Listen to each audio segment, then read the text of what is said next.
Mana aku tahu? Jawab Presiden Selin santai. Coba kau ingat-ingat, apakah kau memasukkan terong jumbomu dengan mudah atau susah? Tanya Choi sedikit bingung. Tentu saja susah, itu sangat sempit dan lubangnya lebih kecil daripada jari kelingkingku. Tapi aku memaksa masuk dan... Jawab Presiden Selin merasa bersalah saat mengingat raut wajah Anin yang menjerit kesakitan hingga tidak sadarkan diri saat dia memasukkan senjatanya dengan paksa dan kasar. Ada darah sempit juga susah masuk dan juga lubang sekecil itu. Hal itu semakin memperkuat dugaan bahwa Nona Anin benar-benar masih... Jawab Chen yakin. Apa yang akan kau lakukan? Tanya Choi pada Persir yang kini semakin merasa bersalah. Memangnya aku harus apa? Tanya balik Persir Selin tak ingin disalahkan. Tentu saja meminta maaf padanya. Apa kau lupa rasanya sampai masuk rumah sakit bahkan dioperasi? Bentak Choi merasa greget dengan sahabatnya itu. Sama Reader juga pasti sedang greget. Berani sekali kalian menyalahkanku? Apa kalian lupa kalian membawaku dan melemparkanku padanya? Jadi jangan pernah salahkan aku atas apa yang terjadi. Kau juga Chen, bukannya ini kesalahanmu? Kenapa juga kau menyimpan obat perangsang paling kuat itu? Aku melakukannya atas kesalahan kalian semua. Jadi jangan pernah menyalahkanku. Apalagi memerintahkanku untuk meminta maaf padanya. Karena itu tidak akan pernah terjadi. Ucap Presiden Selin lalu pergi dari hotel itu. Meninggalkan Chen dan juga Choi yang tidak dapat berkata-kata. Di kantor, kini Presiden Selin tengah duduk di kursi kebesarannya. Ada perasaan bersalah yang melanda hatinya. Apalagi saat jeritan Anin yang kesakitan selalu terbayang-bayanginya. Namun juga ada rasa kesal, marah dan juga kecewa saat dia memikirkan satu hal. Satu hal yang begitu mengganjal di hatinya, membuatnya merasakan sangat tidak percaya diri. Presiden sedang terus memikirkan, kenapa Anin membohonginya? Kenapa Anin tidak jujur padanya? Apakah Anin sangat membencinya sampai-sampai tidak mau mengakui bahwa dia adalah seorang gadis yang masih suci? Atau Anin punya seorang pria yang sangat dia cintai hingga dia tidak mau Presiden untuk mencoba untuk mencintainya dan juga belajar untuk menerimanya? Memikirkan hal itu semakin membuat rasa cemburu seorang Presiden Selin meronta. Namun, rasa cemburu itu dianggap sebuah emosi oleh Presiden Selin. Andaikan Anin jujur dari awal, mungkin Presiden Selin tidak akan menyakitinya dan membuatnya menderita. Mungkin Anin akan dia jadikan layaknya sebagai seorang ratu di hatinya. Seorang perempuan yang akan sangat dia cintai, sayangi yang akan selalu dia lindungi. Tapi semua itu tidak ada gunanya lagi saat ini. Semuanya sudah terlambat. Anin pasti sangat membencinya atas apa yang telah dia lakukan selama ini. Dia bukan hanya menyakiti Anin secara fisik, tapi juga harga diri seorang perempuan. Dia bukan hanya menginjak harga diri Anin, tapi dia malah menghancurkannya sampai tak bersisa. Mengingat bagaimana kasarnya dia terhadap Anin malam itu, dia yakin Anin untuk tidak akan mau menemaninya. Untuk itulah, dia tidak ingin menemui Anin. Bukan karena tidak mengkhawatirkan Anin, tapi dia merasa sangat tidak pantas untuk menemui Anin. Apalagi meminta maaf padanya. Benar-benar tak pantas dia lakukan. Mendengar bahwa kabar Anin baik-baik saja itu sangat membuatnya bersyukur, rasa bersalahnya sedikit berkurang. Beban pikirannya juga berkurang walaupun tidak sepenuhnya. Di rumah sakit, Anin sayang, kau sudah sadar?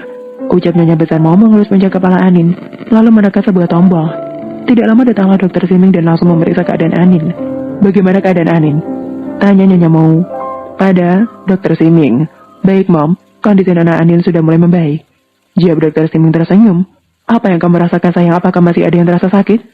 Tanya Nyonya Besar Mau lagi terus mengelus puncak kepala Anin. Anin takut Mom. Jawab Anin bergetar dengan air mata yang sudah mengalir begitu derasnya. Sayang, kamu aman di sini. Tidak ada yang akan berbuat jahat padamu. Ada Mami di sini, kamu tenang ya. Ucap Nyonya Besar Mau berusaha menenangkan Anin. Sementara itu Dokter Siming segera menyuntikkan cairan penenang ke selang infus Anin.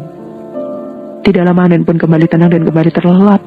Sepertinya Nona Anin membutuhkan bantuan psikiater. Mom, Dokter Siming berkata, menjawab tatapan mata Nyonya Besar Mau. Ya Tuhan, kenapa jadi begini? Ucap Nyonya Besar Mau mengelus dada agar tenang dan tidak terlalu panik. Untuk saat ini jangan dulu pertemukan Nona Anin dengan Silin. Takutnya terjadi sesuatu pada Nona Anin. Saran Dokter Siming, kamu benar Siming. Untuk sementara waktu kita harus pisahkan dulu mereka berdua. Mom tidak mau terjadi sesuatu pada Anin. Kasihan sekali mereka sama-sama terjebak dalam kesalahpahaman yang semakin dalam. Ucap Nyonya Besar Mau dengan mata yang sudah berkaca-kaca. Siming, Mom keluar dulu. Tambahnya lalu pergi, keluar dari ruangan Anin dirawat. Bagaimana Mom? Tanya Tuan Besar Mau pada istrinya. Anin baik-baik saja Pak, hanya saja dia mengalami trauma dan membutuhkan psikiater untuk menyembuhkannya. Dia pasti trauma karena perlakuan kasar Silin Pak. Kapan Papa akan menjalankan rencana Papa? Mom gak mau kesalahpahaman antara mereka berdua semakin dalam. Jawab Nyonya Besar Mau memeluk erat suaminya. Mom tenang saja, Papa yang akan mengurusnya. Sekarang belum waktunya, jika waktunya sudah tiba Papa akan segera membongkar semuanya. Jawab Tuan Besar mau menenangkan istrinya. Pak, untuk sementara waktu Anin akan tinggal di tempat lain. Jauhkan dia dari Silin. Mom tidak ingin terjadi apa-apa pada Anin. Ucap Nyonya Besar mau menatap suaminya dan juga sekretaris Chao di samping Sarah mereka. Saya mengerti Tuan Nyonya. Jawab sekretaris Chao. Bagus nak, paman bangga padamu. Ucap Tuan Besar mau memuji kepekaan sekretaris Chao. Terima kasih Chao. Ucap Nyonya Besar mau tulus. Apa papa sudah menghubungi Yang di mana dia sekarang? Tanya Nyonya Besar mau pada suaminya. Yang sekarang berada di Indonesia. Papa mengirimnya untuk menyelesaikan permasalahan perusahaan di sana. Jawab Tuan Besar mau. Kenapa kedua putra kita bersikap kejam, Pak? Apa dulu Papa juga sekejam itu? Tanya Nyonya Besar mau memikirkan kedua putranya. Papa memang kejam, Mom, tapi tidak separah Silin dan juga Yong.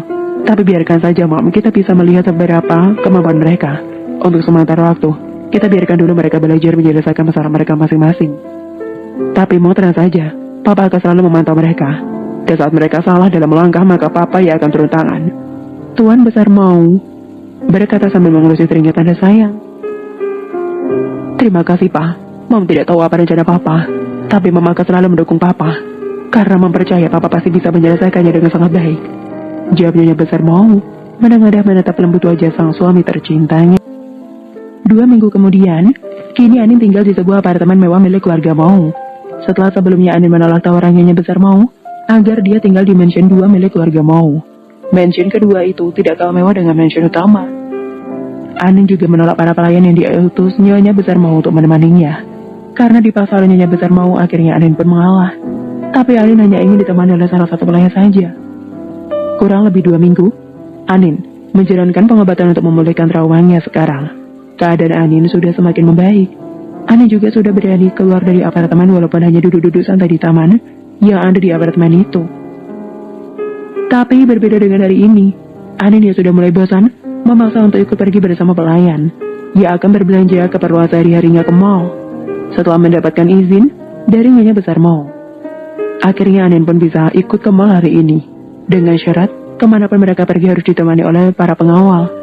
Dan Nyonya Besar Mau mengutus 2 orang pengawal untuk menemani Anin berbelanja ke mall.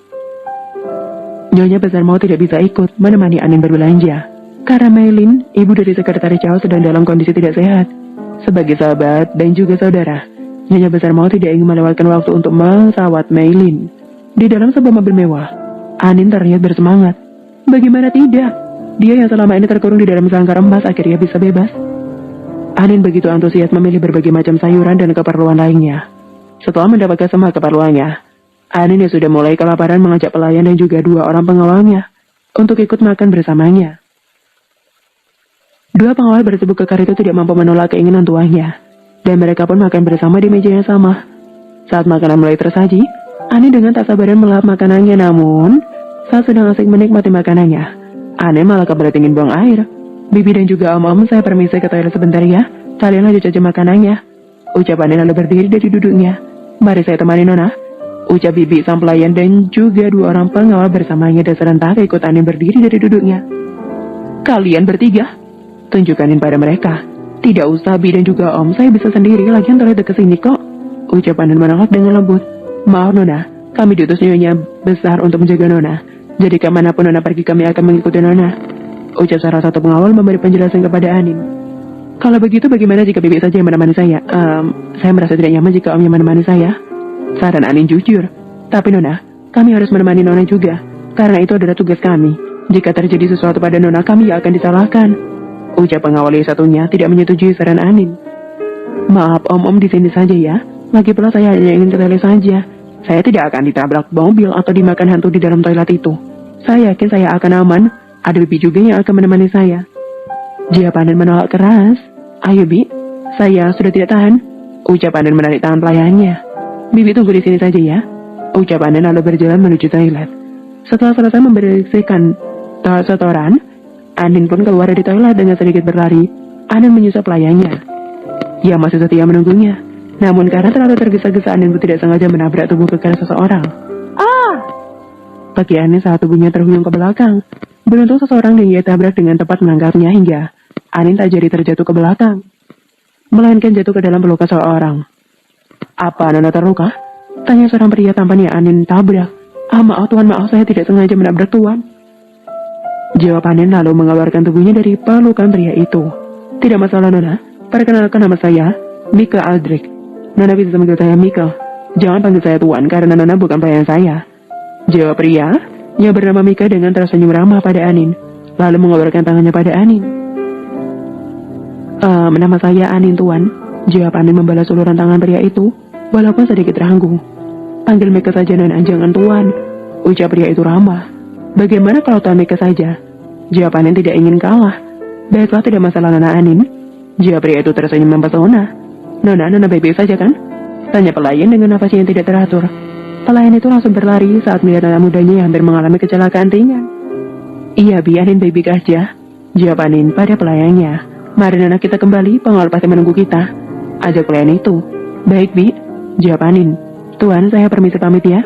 Maaf sudah menabrak Tuan. Pamit Anin pada pria tampan itu. Baiklah Nona, hati-hati. Semoga kita bisa bertemu kembali.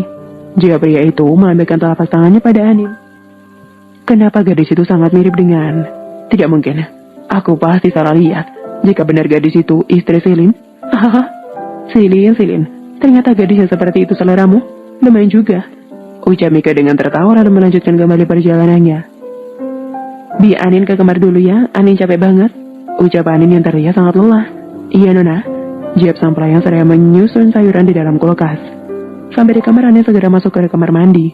Anin merasa sangat lelah dan ingin segera istirahat. Tapi dia tidak akan bisa tidurnya ke dalam keadaan tubuhnya yang sudah lengket akibat keringat. Sampai di kamar mandi, Anin langsung melepaskan semua pakaiannya, lalu menuangkan sedikit aromaterapi ke dalam bathtub.